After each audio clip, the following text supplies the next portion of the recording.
for the serious gamer.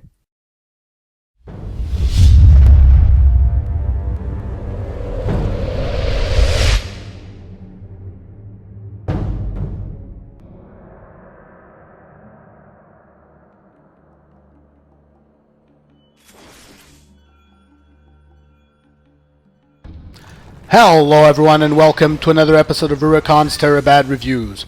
So as you guys know, my theme for this week is to review two games that I didn't really enjoy. And the first game that I reviewed was Genji Days of the Blade on my previous episode. But I almost feel that was like a cheap shot because that game is really old. I mean, it's a game that was a PlayStation 3 launch title, so it's easy to make fun of a launch title most of the times. But it was still a pretty bad game though. Now, I thought that this time around I would do a more current game because it's harder to do a bad review on a current game because most games that are coming out these days are really awesome games. However, this one, in my opinion, is an exception. So today's game is going to be Quantum Theory. And I was actually hyped up for this game, which only led me to even hate it more when it eventually came out. So the idea behind this game is I had a few friends tell me that this game was based around Gears of War. So that it was almost like a Gears of War clone for the PlayStation 3. Now, I've seen a few footage from Gears of War. I haven't really played it because I don't own an Xbox 360. But I've seen a few footage of Gears of War, and I actually think I would enjoy playing Gears of War. However, this game, after playing the demo, I have to say that I really didn't enjoy it. Now, the graphics were pretty much dated, extremely dated in fact, and I'm not one to judge a book just by its cover, which means basically that I don't just judge games based on graphics. I've played World of Warcraft for a very long time, I've played Diablo 2 for a very long time, and I've played Ultima Online for a very long time. So basically those are all games which don't necessarily have the shiniest graphics in the market, but I still played them. So basically with me it's not all about the graphics. However, once you see the potential of the PlayStation 3, you just have to mention when you think that, I mean, at this point in time, a lot of developers finally were able to completely have a grip on the PlayStation 3 power, because as you could see at the time of release, a lot of developers really didn't know what the console was capable of. But at this point in time, you see games like Uncharted 2, and you really see the power of the PlayStation. Now, this game doesn't really uses that power as well as it could, in my opinion at least. So the game is a third-person shooter. As you can tell, it's pretty much look like a Gears of War clone. Even though I haven't really played Gears of War, I can tell that by the look it's very similar. It features a cover system, blind fire, and iron sights. Well, I'm going to call the mode where you enter the aim mode iron sights, only because you guys are a Modern Warfare community, and it's a lot easier to just tell you that it's an iron sights instead of aim mode. Whatever. So one of my major gripes with this game is if it has a physics engine, it's not using it at all. I didn't see any evidence of a physics engine being used. So that's the first flaw. I mean, there was also a game in the release of the PlayStation, which was Demon Souls, that basically when the game was released, it was on the PlayStation launch in Japan, and they already had a physics engine, so there's absolutely no reason why a game that's being released in 2010 doesn't have a physics engine. I mean, unless obviously it's not a 3D game, but this is a 3D game as we all can see, and no physics engine. That's just a big fault in my part. Then there's the other thing, which is the controls. Now the controls are just plain bad in my opinion, from the sensitivity of the aiming of your weapon to basically the control of your character when you're running, as well as sometimes when you're hiding behind cover. It's really problematic. In fact, I even have a scene right here that you're going to see in a few seconds where basically the character is going behind cover, and I decide, okay, I'm going to try and blind fire a rocket, and basically he shoots the rocket against the cover. which is just pretty bad. And since there's no aiming reticule, it's a pain in the ass to figure out if you're aiming at the cover or not. I mean, pretty weird stuff.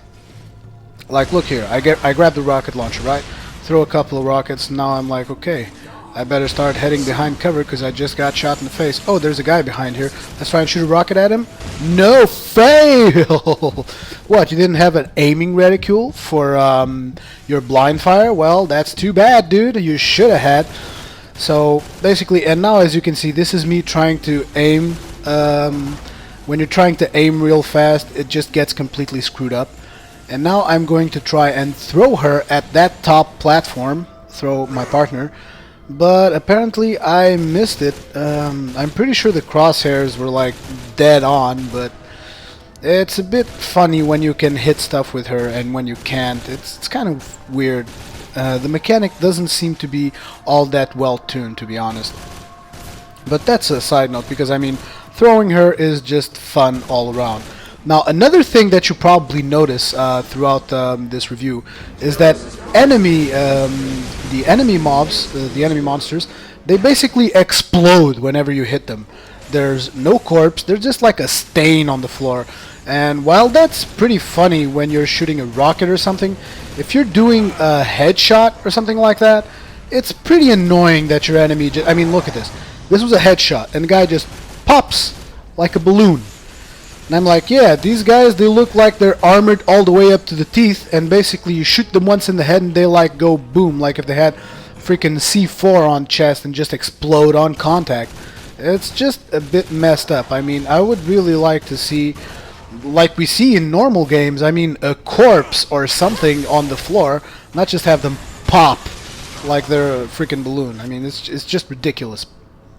In fact, there are other ways for companies to get rid of corpses in order to not keep taking up the resources of the console. Even though this game probably doesn't even demand all that much from the console, considering the graphics, they could probably have 1,000,000 corpses scattered around the floor, and it really wouldn't matter much.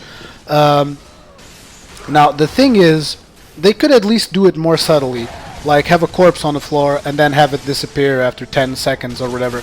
I can live with that, but just having them blow up like that, it's just annoying. And it basically shows that they really can't compete against similar third-person shooters that have a physics engine, because when the mobs die, they like actually, it's like dynamic. It's like you kill one monster and he's like left hanging or something against a piece of the cover or a piece of the scenery or something.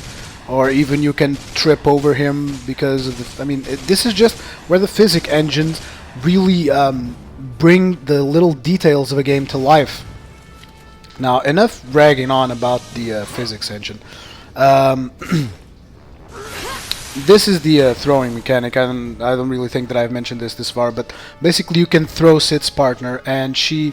In fact, if you play the game long enough, you're basically going to see her as an infinite grenade, because you can throw her all the time, and when you throw her, she basically kills whatever you throw her against. Now, in this scene, you're actually seeing a boss, and you're like, okay, now we're actually going to find something interesting to kill, apart from all those enemies that just pop wide open. So I see the boss, and I'm like, okay, so the weak spot is in the chest, because you can see like all that red stuff in the chest. And actually the girl, the Sid's partner, she actually tells him, oh, the chest, there's a crack. And so you're like, okay, so I can hit the chest. And now she says, oh, the shoulder, he stores up energy in the shoulder. So you're left thinking, okay, so basically I shoot the shoulder, and then when he goes into a weakened mode or something, I shoot the chest. So I try throwing her against the shoulder, nothing happens, no feedback from the boss.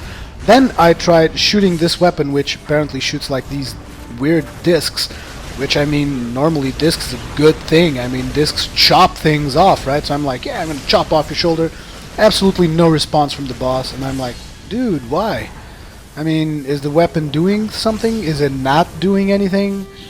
You really don't know, because there's no feedback from the boss. Now, I actually enjoyed this part where the boss actually forces me to use a dodge mechanic, because I really like it when games force you to move around and not just sit there and beneath cover and stuff like that.